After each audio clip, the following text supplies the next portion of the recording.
নমস্কার। প্রাণারামের সকল দর্শককে জানাই অন্তরের শ্রদ্ধা ও প্রণাম।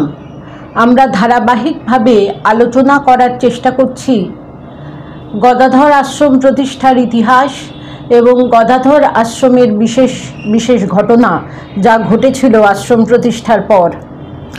1 এপ্রিল 1925 খ্রিস্টাব্দ শ্রী শ্রী অন্নপূর্ণা পুজো উপলক্ষে পূজনীয় মহাপুরুষ মহারাজ ভবানীপুর গদাধর আশ্রমে শুভ আগমন করিয়াছেন।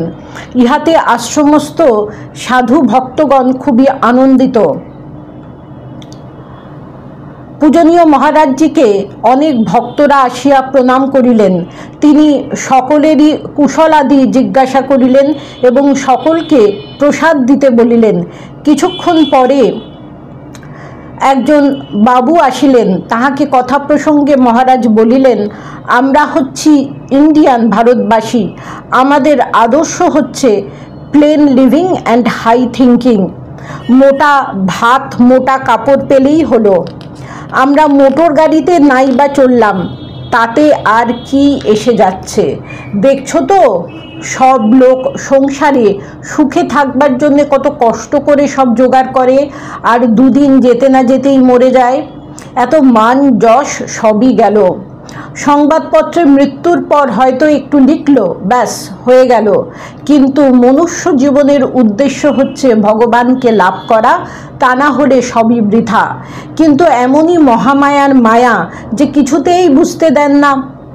এই যে লোক মরছে, তাতে কি লোকের চৈতন্য হচ্ছে যে আমরাও একদিন মরব? এরও কিন্তু একটি কারণ আছে। স্বামীজি বলতেন, মৃত্যু সম্বন্ধে আমরা কি বুঝি? মৃত্যু বাস্তবিক কি? আমাদের মধ্যে অজর অমর আত্মা রয়েছেন, তার তো আর মৃত্যু নেই। তাই মৃত্যু দেখে আমাদের মনে স্ট্রাইক করে না। মৃত্যু তো আমাদের এই বডিটার, শরীরের। স্বামীজি এইসব কথা আমেরিকাতে বলেছিলেন। এসব কথা মহাপুরুষ মহারাজ বলেছিলেন এক ভক্তকে।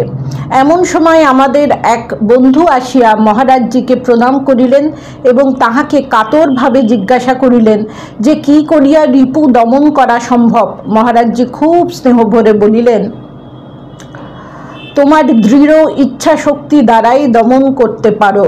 যদি ঠিক বুঝে থাকো যে রিপু তোমার অনিষ্ট করছে, তবে কেন তাকে প্রশ্রয় দেবে? তাকে বশে রাখতে হবে। খুব দৃঢ় ইচ্ছা শক্তিও চাই, আবার ভগবানের কৃপাও চাই। দৃঢ় ইচ্ছা শক্তি থাকলে এবং তার কাছে প্রার্থনা করলে তার কৃপায় অনায়াসে এই শত্রুকে দমন করা যায়। উপস্থিত আরেকটি ভদ্রলোক জিজ্ঞাসা করিলেন, মহারাজ, যদি কেউ সংসার ত্যাগ করতে চায় অথচ তার বাবা মা নিষেধ করেন, তখন তার কি করা কর্তব্য? মহারাজজি বলেছিলেন, তা বেশ তো, ত্যাগ করবে না।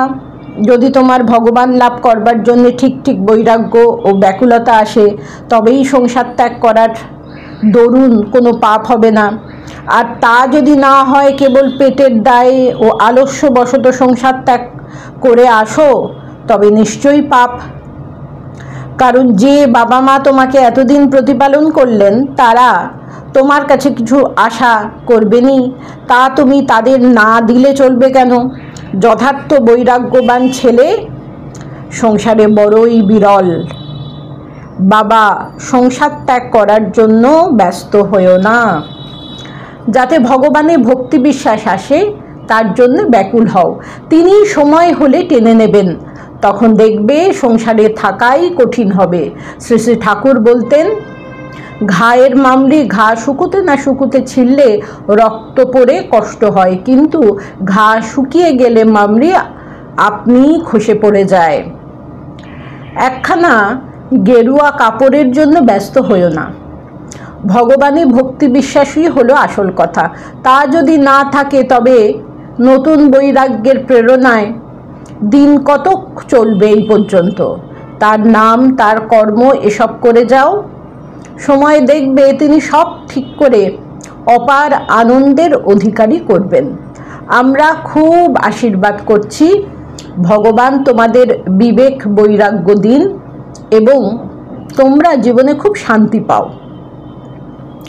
আর কি বলবো বাবা, অর্থাৎ কোনো ব্যক্তি সংসার ত্যাগ করতে চাইলে তিনি বলেছিলেন যে যখন ব্যাকুলতা আসবে তখনই সংসার ত্যাগ করা দরকার, শুধু একটা গেরুয়া কাপড়ের জন্যে ব্যস্ত হওয়া ঠিক হবে না।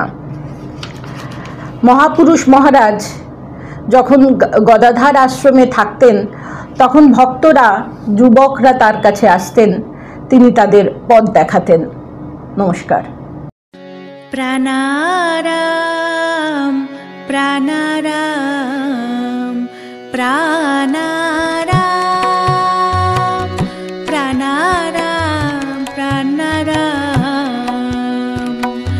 প্রাণারাম কি যেন লুকানো নামে তাই মিষ্ট এত তব নাম প্রাণারাম প্রাণারাম প্রাণারাম প্রাণারাম প্রাণারাম